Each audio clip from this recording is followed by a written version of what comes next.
Hi, boys and girls, and welcome back. We start our new book today, The Mouse and the Motorcycle. So if you have not been able to pick up your new book, we have them at school for you with our new packet of games and stuff.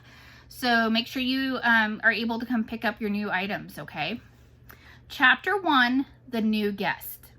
Keith, the boy in the rumpled shorts and shirt, did not know he was being watched as he entered room 215 of the Mountain View Inn. Neither did his mother and father, who both looked hot and tired. They had come from Ohio, and for 5 days had driven across the plains and deserts and over the mountains to the old hotel in the California foothills, 25 miles from Highway 40. The fourth person entering room 215 may have known he was being watched, but he did not care. He was Matt, 60 if he was a day, who was at the moment was the bellboy. Matt also replaced worn-out light bulbs, renewed washers and leaky faucets, carried trays for people who telephoned room service to order food sent to their rooms, and sometimes prevented children from hitting one another with a croquet mallet on the lawn behind the hotel. Now Matt's right shoulder sagged with the weight of one of the bags he carried. "Here you are, Mr. Gridley, rooms 215 and 216, he said, setting the smaller of the bags on luggage rack at the foot of the double bed before he opened a door into the next room. "I expect you and Mrs. Gridley will want room 216. It is a corner room with twin beds and a private bath." He carried the heavy bag into the next room where he could be heard opening windows. Outside, a chipmunk chattered in a pine tree, and a chickadee whistled, beep, beep, beep, beep, beep.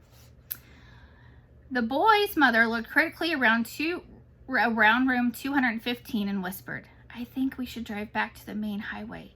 There must be a motel with a vacancy sign someplace. We didn't look long enough."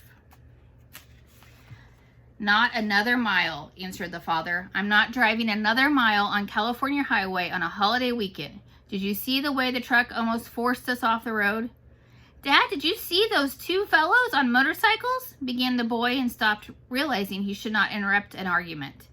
"But this place is so old," protested the boy's mother, "and we have only 3 weeks for our whole trip. We had planned to spend the 4th of July weekend in San Francisco, and we wanted to show Keith as much of the United States as we could. San Francisco will have to wait, and this is part of the United States. Besides, this is used to be a very fashionable hotel," said Mr. Gridley. "People came from miles around." 50 years ago," said Mrs. Gridley, "and they came by horse and buggy." The bellboy returned to room 215. "The dining room opens at 6:30, sir. There's ping pong in the game room, TV in the lobby, and croquet in the back lawn. I'm sure you'll be very comfortable." Matt, who had seen his guests come and go for many years, knew there were two kinds: those who thought the hotel was dreadful, an old barn of a place, and those who thought it was charming and quaint, so quiet and restful. "Of course we'll be comfortable," said Mr. Gridley, opening some coins into Matt's hand for carrying the bags. "But this big old hotel is positively spooky." Mrs. Gridley made one last protest. "It's probably full of mice." Matt opened the window wide. "Mice? Oh, no, ma'am. The management wouldn't stand for mice."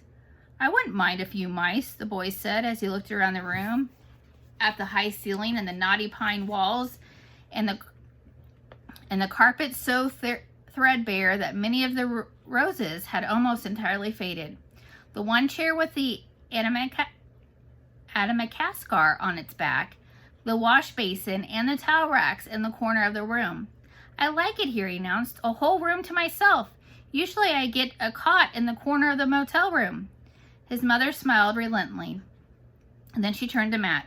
"I'm sorry. It's just that it was so hot crossing Nevada, and we are not used to mountain driving. Back on the highway, the traffic was bumper to bumper. I'm sure we shall be very comfortable." After Matt had gone, closing the door behind him, Mr. Gridley said, "I need to rest before dinner. 400 miles of driving and that mountain traffic, it was too much. And if we are going to stay for a weekend, I better unpack," said Mrs. Gridley. "At least I'll have a chance to do some drip drying."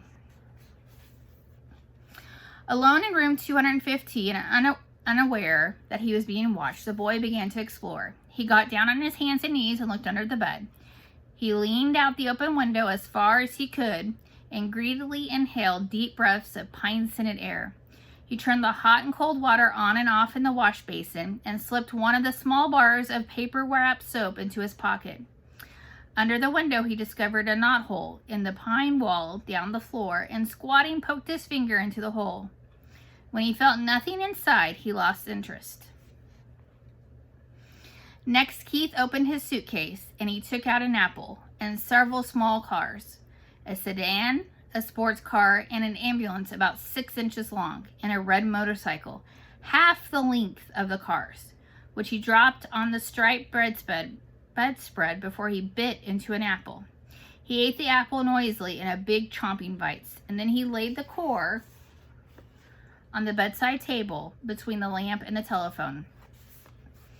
Keith began to play, running his cars up and down the bedspread, pretending that the stripes on the spread were highways and making noises with his mouth. Vroom, vroom, for the sports car. Whee, whee, for the ambulance, and boom, boom, boom, boom, boom, for the motorcycle. Up and down the stripes. Once Keith stopped suddenly and looked quickly around the room as if he expected to see something or someone. But when he saw nothing unusual, he returned to his cars. Vroom, vroom, bang, crash! The sports car hit the sedan and rolled over off the highway stripe. The motorcycle came roaring to the scene of the crash. Keith, his mother called from the next room. Time to get washed for dinner. Okay, Keith parked his cars in the straight line on the bedside table beside the telephone, where they looked like a row of real cars, only much, much smaller. The first thing Mrs. Gridley noticed when she and Mr. Gridley came into the room was the apple core on the table. She dropped it with a thunk into the metal wastebasket beside the table as she gave several quick little sniffs in the air and said, looking perplexed, "I don't care what the bellboy said. I'm sure this hotel has mice." "I hope so," muttered Keith. And that is it for today, boys and girls. We'll read the next chapter tomorrow. Have a great day.